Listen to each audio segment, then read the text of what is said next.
to meet you. We're live. Hi. I'm. Thank you for coming, Doc, and thank you for staying. For those of you who are watching live and replay, this is Dr. Olabintan, CEO and co-founder of Livingspring Family Medical Center. We started off late. That was my fault. Apparently, I was covering the windows through my camera. I didn't figure it out till late. But we're here, and we're doing another topic today on Doc. I've been on many medications for depression, and it hasn't worked for me. Are there other options? And I have the one and the only Dr. Teresa Anderson, who is not only a friend, a colleague, but also a champion when it comes to helping people thrive and improve their quality of life, those who struggle with depression and other mental health conditions. But I'm going to stop now and just have you kindly introduce yourself, Doc. Who are you and what do you do? Thank you so much, Doc. So my name is Dr. Teresa Anderson, and I run the Anderson Clinic in Cincinnati, Ohio. I've been in practice for about 13 years. I'm an outpatient adult psychiatrist, and we treat treatment-resistant depression, anxiety, and PTSD mainly. And so I offer psychotherapy and medication management, which is your standard traditional offerings of most psychiatrists. But I also, 7 years ago, we started offering ketamine infusions. We were the first in the state of Ohio to do that. And then 4 years ago, we've been offering PrTMS, which is a personalized EEG-guided version of transcranial magnetic stimulation. Awesome. I love what you do. And I wanted to highlight the first, did you say that already? The first to offer ketamine infusion in the state of Ohio, and one of only 12 clinics in the whole country that's offering PrTMS. And I like what you do. I love what you do, actually, that you help patients who have treatment-resistant depression, even those who don't. But this is something you specialize in, because I've seen that quite a few times with clients, and I know how much of a struggle it is when you've tried everything and you feel like it hasn't worked. But I'm not going to jump to the topic too quickly. My next question to you, Doc, is why do you do what you do? What got you in this field?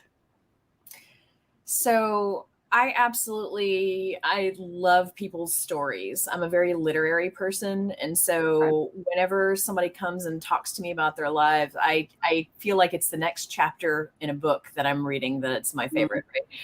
Right? But I fell in love with this particular aspect of psychiatry when I was working at the VA. Part of our training at University of Cincinnati involved working at the VA with veterans who suffered with PTSD.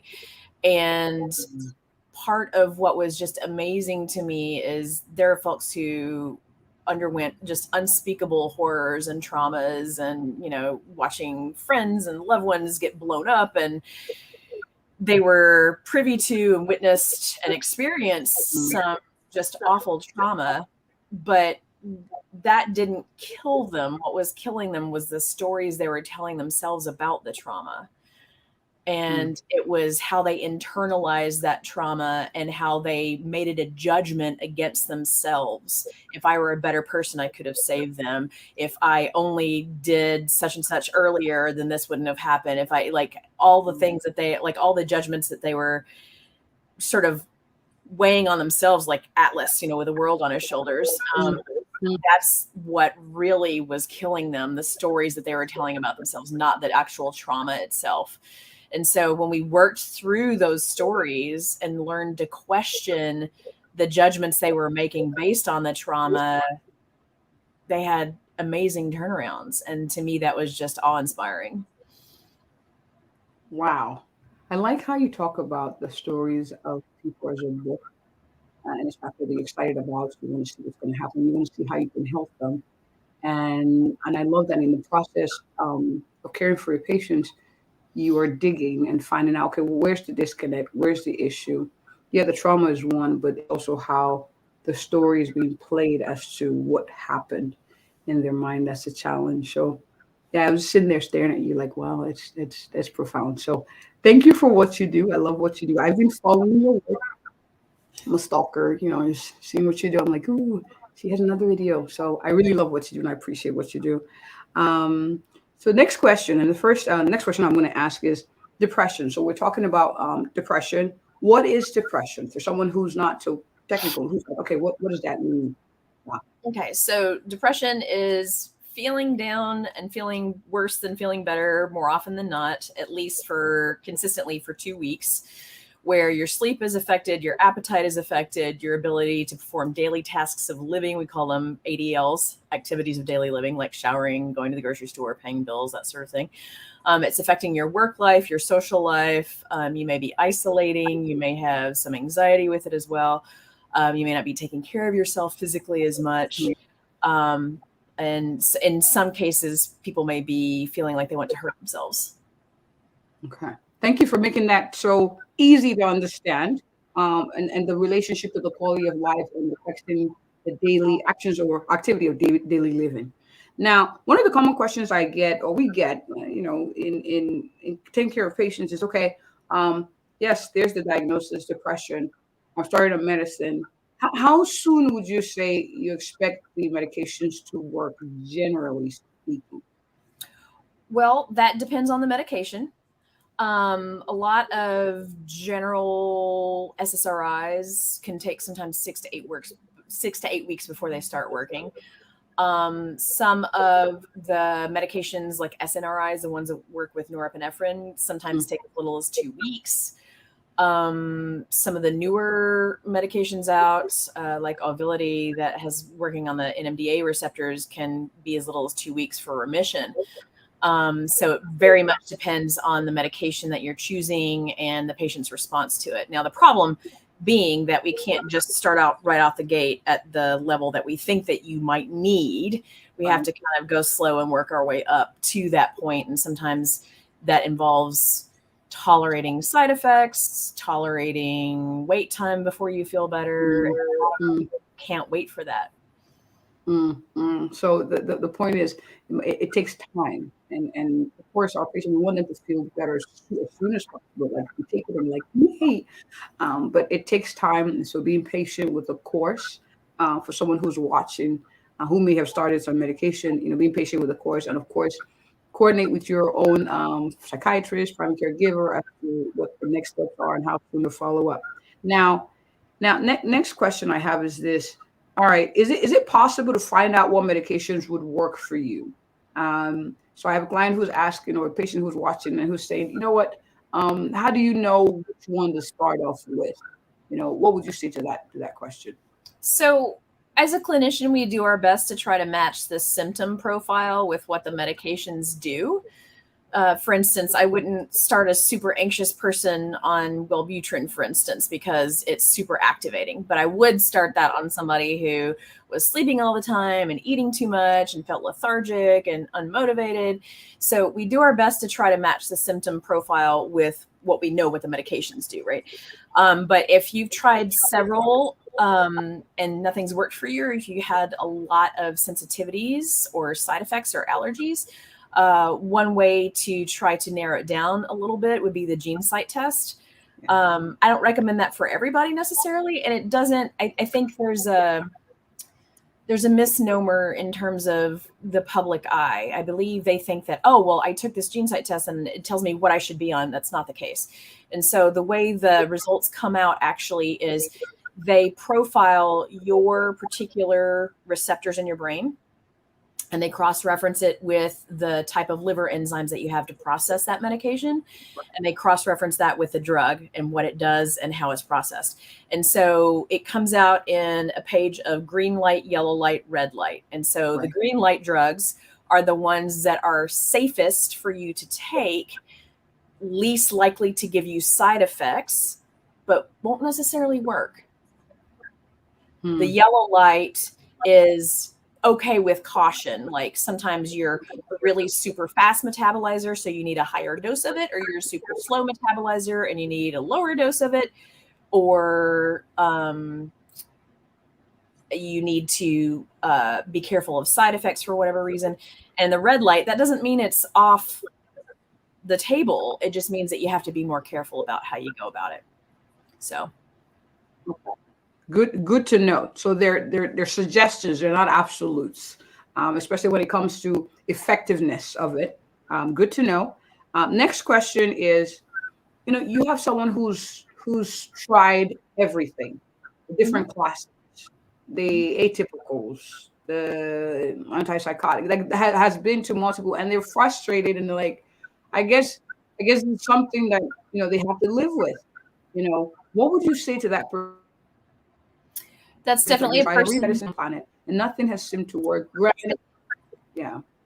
That's definitely a person that I would recommend looking into either ketamine or PrTMS therapy.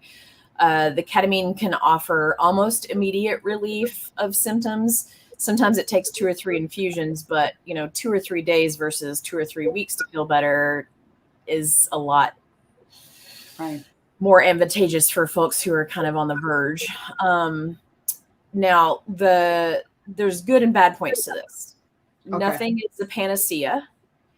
Right. You still have to do the work. You still have to go to therapy. You still have to take your medications. You still have to participate.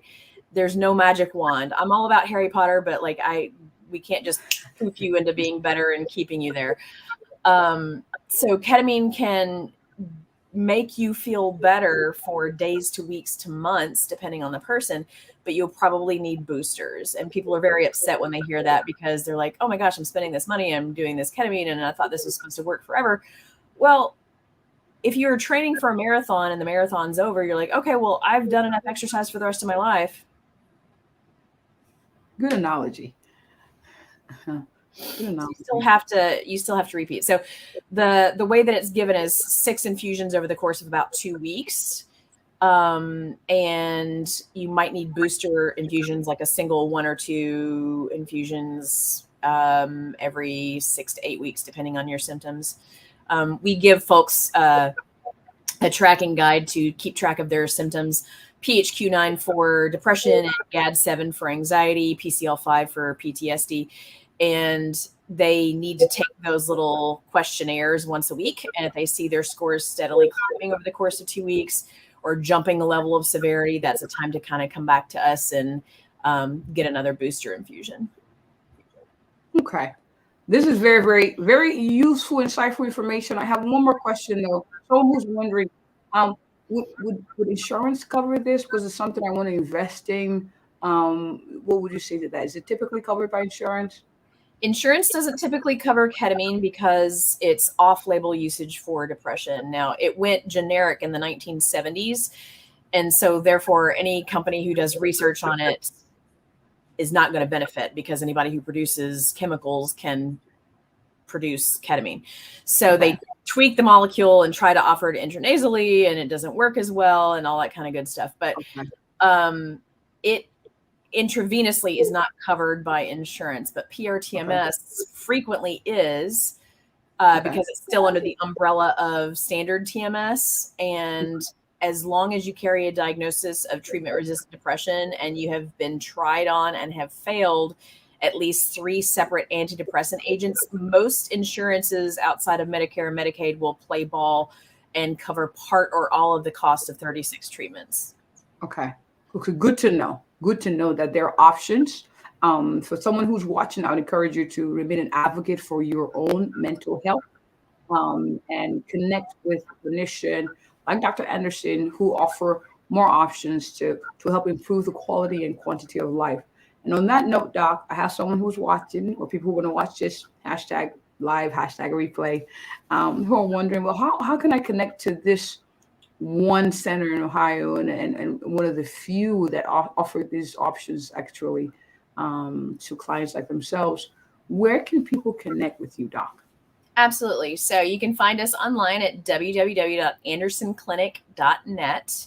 If you're in the area, you can give us a call at 513-321-1753. And if you're into podcasts, we offer on Apple and Spotify Psych Waves. I love it. I love it. And we're going to have all that information in the comment section so people can connect with you either as a speaker or to connect with you for care. But I really appreciate you for coming on time and for waiting it out. Thank you so much, Doc. I appreciate you. And if just in case, and if anybody else is in like another state or another area is interested in PrTMS, Dr. Murphy, the inventor of this technology, is based out of San Diego, and his website, www.prtms.com, will show you a list of clinicians available in your area. Oh, wow. Awesome. Awesome. Awesome. Thank you for providing that information. Be sure to share that as well. And for those of you who are watching live and replay, thank you for joining. Please share this with someone who could find this useful. Remember, these are medical suggestions. We do encourage you to reach out to your primary care doctor, reach out to your psychiatrist to find out an individualized plan for you, and to ask questions like these, like, is this an option for me if you've tried multiple medications in the past? This is the voice again of Dr. Olabintan, and if you are looking for a thorough, passionate, and a caring family physician in the Mansfield, Texas area, I am she. Thank you for watching and have a good one. Bye.